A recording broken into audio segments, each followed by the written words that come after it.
Hey, just letting you know, this is probably the most spoiler-intensive video for a series that I've ever made and ever will make. So, like, if you haven't watched Land of the Lustrous and read the manga all the way to the end, this will be a spoiler fest for you. Keep that in mind.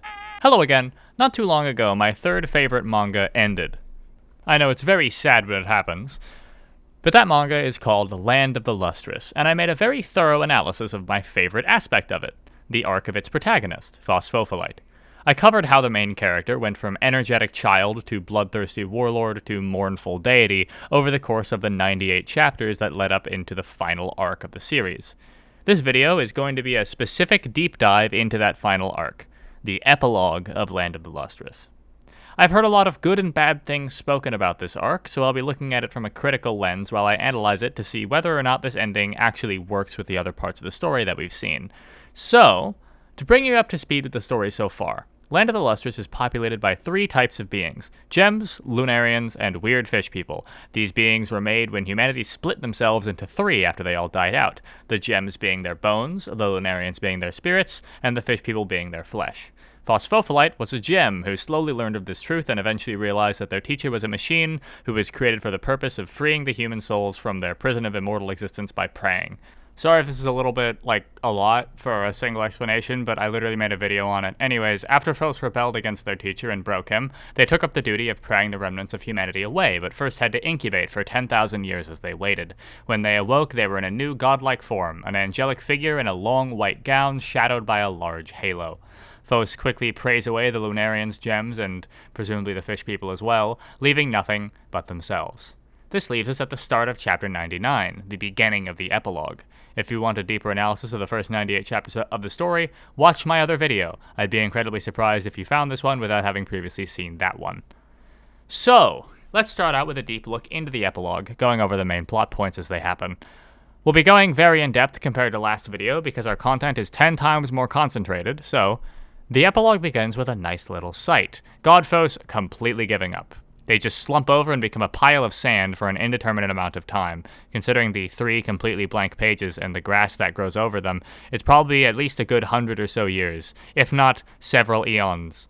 It's probably several eons because something else seems to have evolved. phos wakes up and walks over to the little voice, a sentient rock. Not like a gem, a literal sentient rock, completely separate from humanity, a completely new rock-based life form. phos decides that this new life form needs their help and offers to help them move, but the little thing refuses. This little dude is so based, it makes phos have a mental breakdown, simply when faced with an entity that doesn't want phos to do something for them. Something that simply likes phos for phos. This fact shatters their reality, and they look back on the mistakes they've made. phos talks about how they merely wanted everyone to love them, and the only way they could do that was through doing things for people. But in the end, they only ended up destroying themselves over and over and over again. The rock even offers to let them vent, but phos refuses, merely musing on the star in the distance, the two happily stating that they're glad they met each other. First chapter down, and first gut punch taken. There will be more. I hope you're prepared. This epilogue does not go easy on you. Second chapter begins with phos and Rockbro, who I will name Rockathan, hanging out and creating some music. Or well, it seems like Rockathan is transcribing the music he hears. In the last chapter he described the white dwarf as singing a song in the distance, like a crackling. It seems like while the two of them are hanging out, another rock person shows up. A black, oddly shaped stone who I will name Roxon. Roxon can't talk, but he does a silly little jig, and the two want to tell him how much they appreciate it, but despite waiting a few years, he wasn't done yet, and they interrupted him, so he hopped off. It looks like he went back to his friends, as more rock people, who I will not name because the bit is already old, have been writing down a poem. Quote, "Fragments born from the stars, a distant night, an ancient light, raining on all shards equally." Apparently it's beautiful, I don't get it, but it's so gorgeous that phos collapses again. The next chapter shows that they do this because they're so happy, and because they're happy, they wanted to melt and disappear. This fact makes Rockathan reassure phos that if they weren't there, that happiness wouldn't have been made, that they deserve joy. However, things go wrong as phos notices the traces of learning and evolution, and assigns them to humanity. to the human fragments still inside the traces of the original phosphophylite body inside of them. They spiral so hard that they start to beg the humanity inside of them not to ruin the innocent little fun these rocks have. But it doesn't take long before they're snapped out of it by the rocks wanting to move to a different spot. When they find that spot, they seem to have been led to someone familiar. Several spindly legs crawl over the cliffside, and a voice rings out, stating that it smells humanity. An eyeball crests the hill, and we meet with Adamant's brother, who goes unnamed. I guess you could call him the Ice Flows, but no, I'm not going to do that. Adamant's brother, if you don't remember, was the AI that was made that redirected a meteor to slam into humanity, kickstarting the beginning of the apocalypse. After which he was frozen into ice flows and became the Ice Flows, but it looks like this is all that's left of him. He looks really scary, but as it happens, he's actually quite chill. He rushed over here because he thought he'd smelled human, but it seems he was wrong. He merely smelled the remnants of phosphophylite. Adamant's brother is such an awesome character, genuinely my favorite one in the whole series, and it's not close. This weird motherfucker found an aquatic plant seed that smelled like chips and kept it in his hands for literal eons. The seed got stuck on his legs, but he doesn't care because, and I quote, "My legs smell like chips. Isn't that awesome?" This dude rocks. I love the funny eyeball spider. Adamant's brother even fraternizes with the rocks, as he likes their chill vibes, another direct quote by the way, and this all culminates with him telling the rocks about humanity, making them out to be a horrible, evil utilitarian culture that would sooner crush the rocks to dust in the name of usefulness than sympathize with their innocent fun, which I mean, I guess he's not wrong, but still rude. After that, they spend a bit more time just relaxing together. Adamant's brother is content after destroying humanity to simply enjoy himself, but it looks like phos isn't so mellow. Phos contains the last remnants of humanity, the final pieces, and because of that, they seek nothing more than to vanish in their entirety. Phos shows Adamant's brother, oh shit, actually he does have a name, it's Pitapat. Neat. Anyways, Phos shows Pitapat their last remaining piece, but Pitapat refuses to destroy it, or well, states they don't know how to. Phos is scared of the rocks learning from that last piece of humanity, learning how to be cruel and learning how to be selfish. But Pitapat puts those thoughts to bed, even stating that there's a reason the Lunarians left behind one last piece of the original phos, when they could have destroyed it. A touching exchange takes place as they muse over the nature of the universe, of how everything is bound to end and change and become something new, even the pebbles, the planets, and the stars. This ends with them returning to the pebbles and telling them the story of humanity in earnest. Well, as earnestly and honestly as the two entities that destroyed humanity can manage. We get a full story of the end of humanity here as well, but it's not too important. Just pause here if you're curious. The rocks take this story and use it to muse on the nature of happiness. This whole epilogue is just people musing on the nature of shit. It kind of rules. They talk about how happiness is when everyone is happy, even the bad ones. These rocks, after hearing about the violent and ugly end to humanity, still wished them the best. Phos acknowledges their wisdom, and then puts them to bed. Then we get my favorite scene of the epilogue. I'm just gonna read it out because I love it so much. It starts out with Phos awakening on a dark night after their nap. We're in paradise. I can talk with them through the power Adamant entrusted me. They are guarded from pollutants like anxiety because of my refinement from the Lunarians. I'm in perpetual repose. How it happened doesn't matter. That is the truth. What time is it? Just past 10,000 years. Everything truly has changed, hasn't it? Both the past and what it means. I think the last chapter should be told a bit softer. That's fine. In the end, the present is all that matters. The day we part, when I pray, I too. I wish I could have said thank you. If you didn't catch what that meant, it was Phos and Pitapat reminiscing on the nature of things, the way they see the past, and promising that they'll tell the last chapter of their story to the pebbles in a softer way. Truth doesn't matter. They just want to make the best impression. Despite this, Phos only wishes they could thank everyone that's gone.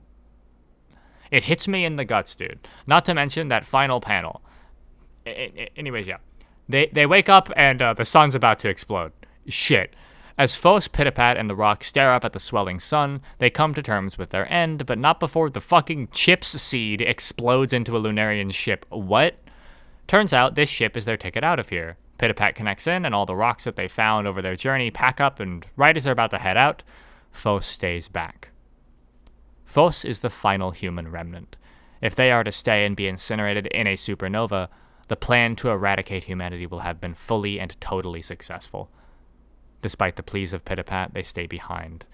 As the planet breaks apart, phos holds tight onto that fragment of humanity, bidding it goodbye. Humanity, you're a fearful thing, but don't worry. Until the very end, I'll be with you.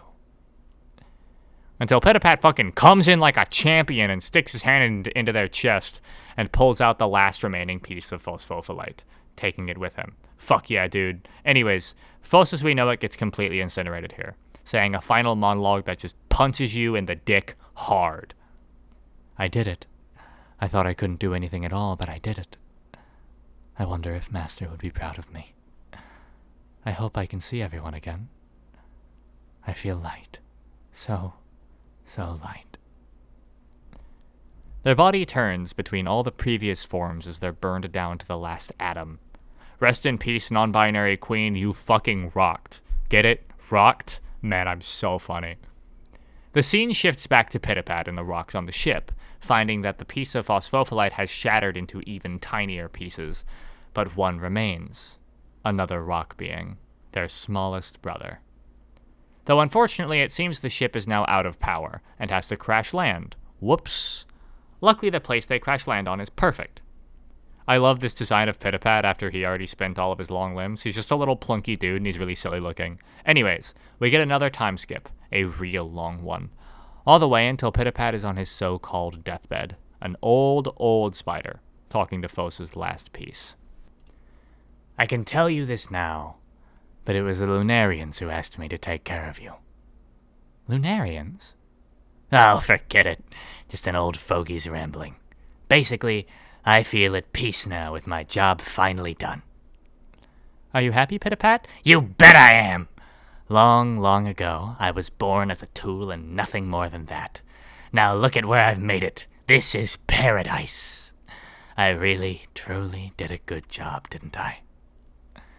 You're amazing, Pitapat. You got that right. When I can no longer move, pray for me. That way I can be with Mom again. Okie dokie. I don't know how to do that, but I'll try my best. He'll figure it out. All right, Grampy's all tuckered out now. Go play with the others. Hey, come and take him. Thanks. Oh, I think that dawn-colored flower is blooming today. We were thinking of writing a little song around it. Oh, right.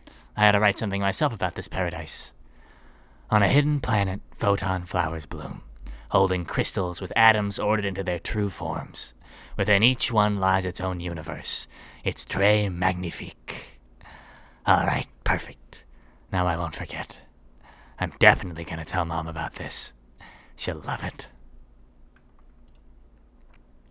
Oof. Yeah. Ow. Sorry if my voice acting isn't exactly perfect for these two, but I had to read out the thing. I can't describe it. It's too good. Pitapat ends up asking phos to pray for him when he can no longer move. And it's because he wants to be with his mom again. Fuck, dude. This chapter rips my soul in half. Ugh. I can make it. He sings a little song so he can remember about the place they find themselves, talking about the photon flowers that hold individually perfectly crafted microcosms of a universe. When he's all done, he says his last words. Sad, fucking rest in peace, King. I love this dude. phos was taken off to find one of the photon flowers, but is tragically dropped onto the hardened microcosm when they get there, shattering into even tinier pieces than before. The remaining fragments of them now falling into that microcosm, split across the entire universe, even an atom being gargantuan in comparison. Your other fragments went off to a new galaxy. I bet they've turned into a big, beautiful comet by now. I hope they can brighten up someone's day. The smallest fragments of phos have fallen deep into this small universe, split across everything, and have found their way back to the earliest incarnation of phosphophyllite, who watches the great comet streak across the sky with wonder. The manga finally ends with phos returning to their new siblings, excited to go out and play. Okay, fuck, that was a heavy one, so what just happened? I asked myself that question too. To summarize, God phos found a race of sentient rocks and helped them evolve to find happiness, bringing forth a little group of innocent rock life forms. They eventually meet with Adamant's brother, who has mellowed out after genociding humanity and serves as a good influence to them, helping them deal with their guilt and grief before eventually everyone has to evacuate the planet as the sun starts to explode. Though God phos stays behind, but the true form of phos, the original body, is taken off to that paradise that they find. Eventually, this form of phos ends up shattering into pieces, with their fragments streaking across the sky of a small universe where another incarnation of a young phosphophilite watches the great comet streak past, effectively putting the whole story full circle. Our little gem has finally found a peace in a world where they aren't wanted for what they can give, but for who they are. A true paradise, as everything has properly ended.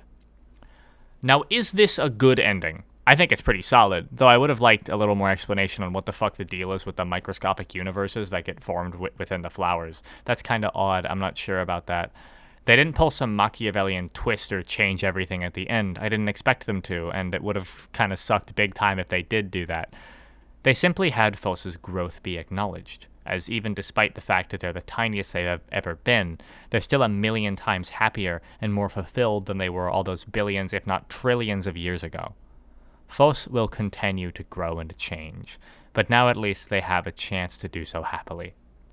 I like this ending. I think it could have been done a little bit better, or at least a little bit more coherently, if that makes any sense. I don't think I'm stupid for not understanding the sudden inclusion of the universe flowers at the end, but I suppose the series is weird and on in its own little special way. The entire epilogue is fucking fantastic, though, don't get me wrong. I love being able to see this deity process trauma, how despite being stronger than ever, phos is still suffering, but manages to find their salvation, their true happiness, in the oddest of places. The smallest, most powerless entity, literally just a series of rocks that can talk. They can't even move on their own. These rocks have such an influence on phos's perspective that they destroy that godly body and are content reverting back to that powerless, tiny, insignificant self. But they finally have that sense of peace they've been missing this whole time. I absolutely loved Pitapat. He's a fantastic character, and if you take anything away from this video, let it be that this little man is my homeboy and I would die for him. Anyways, yeah, the Gem Show got its own Steven Universe future, complete with finally processing the trauma that's been put onto them the whole show. Hilarious joke, I know. I think it's a good ending. I don't know if others do. I've heard a few people being underwhelmed with how it ended, and I've heard an equal amount of them saying they loved it, so really, I'll leave it up to you. But if you value my opinion, I hope you'll see what I see in it. Thank you all for watching. Sorry this one was so short, I only had 10 chapters to work with. Spread the word of Pitapat supremacy, and I'll see you in the next one.